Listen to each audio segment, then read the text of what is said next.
Hello everyone, hope all of you are doing well.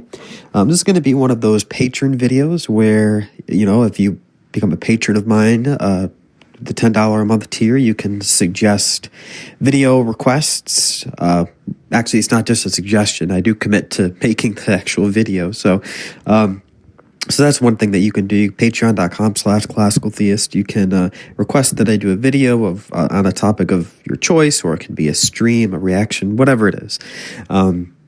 Obviously, so long as it loosely pertains to what I do here, theology, philosophy, etc.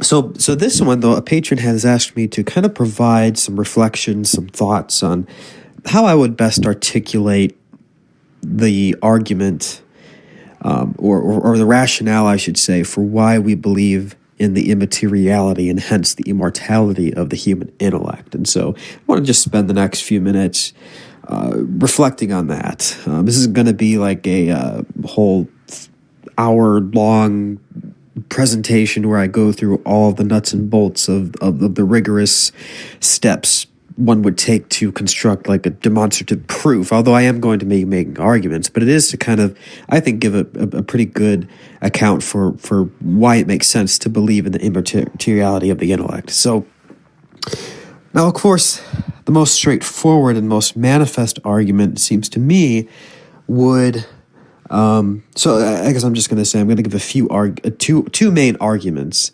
One of them, it might seem a bit silly to mention, but I think it actually does go a long way if you think through the implications. So, and I would consider it actually the most manifest and the most straightforward way, given, of course, a prior controversial premise. But it does seem to me that would involve the intellect's natural end as essentially consisting in the beatific vision of the divine essence.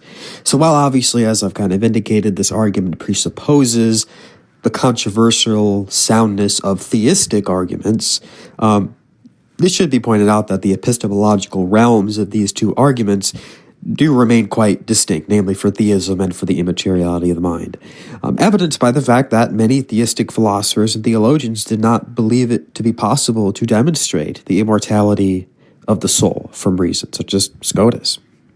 So, therefore, if we concede the soundness of arguments for God's existence for the moment, I think we can draw from this an implication that I think lends support to the immortality of the intellect. And that is, if the intellect's natural end truly does consist in the beatific vision of the divine essence, which I think makes sense just given the fact that, God's existence is the conclusion of the premises of a rational argument. And so the mind not only wants to know that there is a first cause of all things, but wants to know the nature of that first cause.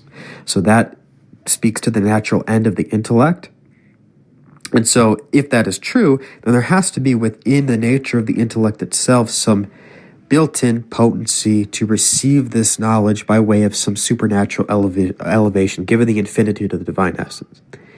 Now, if this built-in obediential potency were not metaphysically commensurate with what it would be elevated toward, then the process of supernatural elevation simply couldn't be attained. It would be logically incoherent. It would be a result in a contradiction in terms. Because, what is altogether corporeal cannot exercise a function that is essentially incorporeal.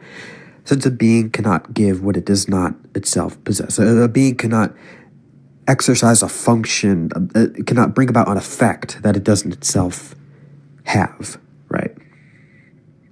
Out of a power that it doesn't have.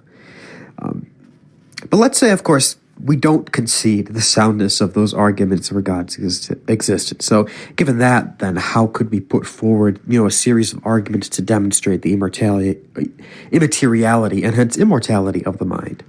Well, I think there are a few pathways, and I'll enumerate them here before going into depths and trying to tie them all together into kind of a comprehensive reflection or argument. So first, you'd have to get at the logical consequences of philosophical realism in general.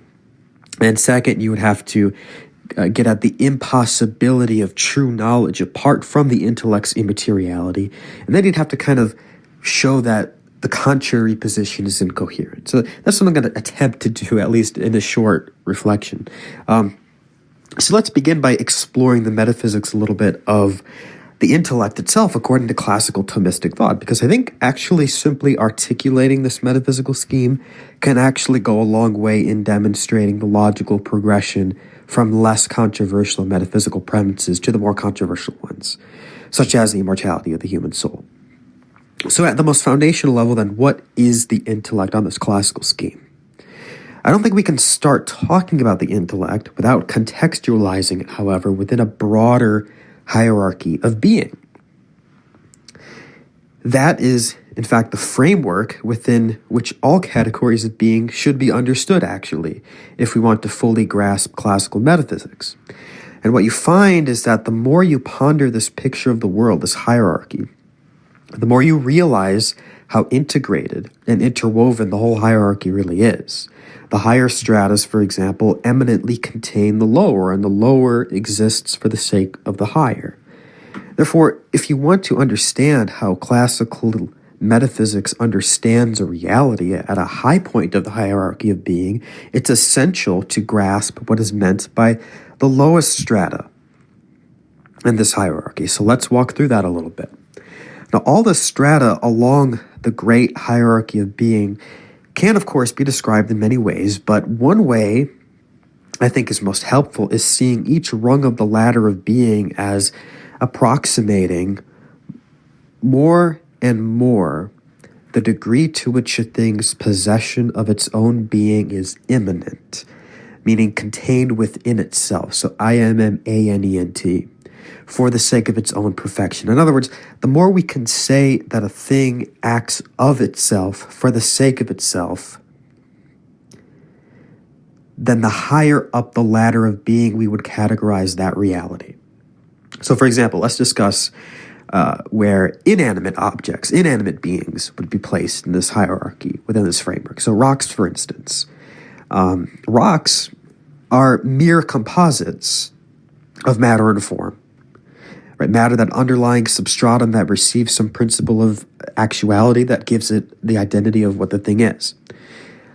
So with rocks, there's virtually no immanent activity within these realities, as since their activity is basically entirely caused from without.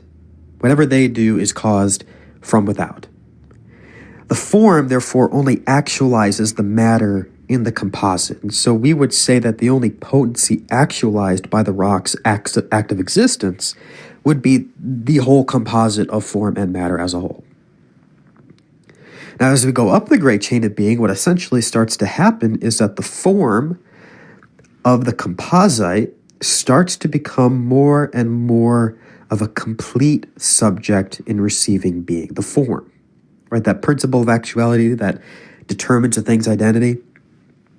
It receives the act of being, the higher up we go, more for itself primarily and secondarily in order to bestow being upon the material substratum, upon the matter of the composite.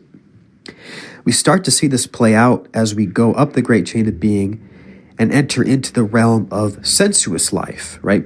Plants and animals. So for plants and animals, more so for animals, the being in question begins to behave or operate much more discernibly as a unified organism, acting immanently or of itself for the sake of its own perfection. And this is why we consider the form of these sensuous bodies as souls. This is why we call them souls. They still exist entirely, of course, for the sake of perfecting or actuating the body of which they are forms, but they act immanently for the sake of their own perfection as a whole organism, that irreducible unity that's guaranteed to the thing by virtue of its form. Now, what finally distinguishes men and angels from the rest of the cosmic hierarchies is that for man, on the scheme, the soul is subsistent, which means that it is the direct subject of the act of existence. It exists, therefore, of, for, and by itself, and has its own perfection as the end of its activity. Therefore, it is able to act of and by itself because it exists of and by itself. And this is why man, and man alone, can engage in true intellection as such, in self-knowledge and self-love.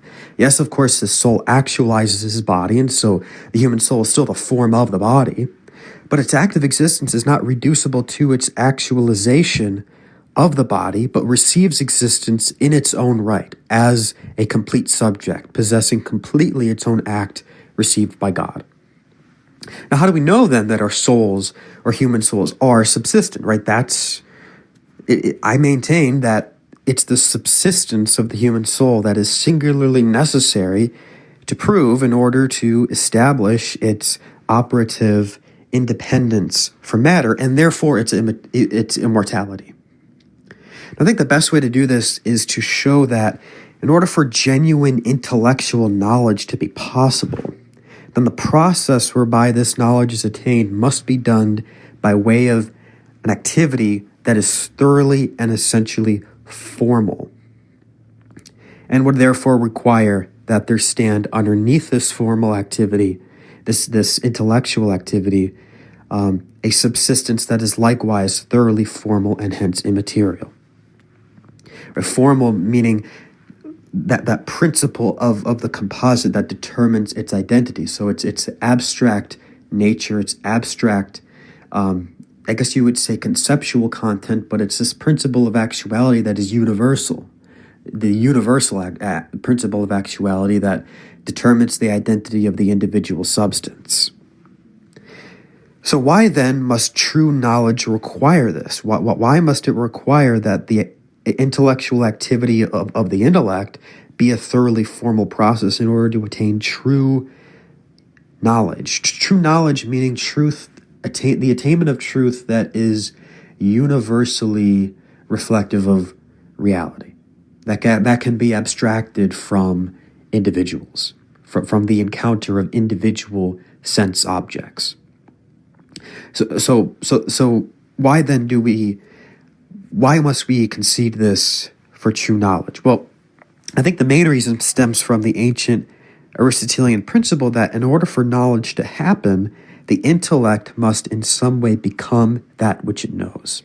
In other words, if there is no true union between knower and known, then I think that the attainment of knowledge runs up against the same kind of objection that Parmenides raised against the reality of change, just as it becomes impossible for us to traverse any real distance, which is Parmenides' argument, without recourse to a true coming together of act and potency.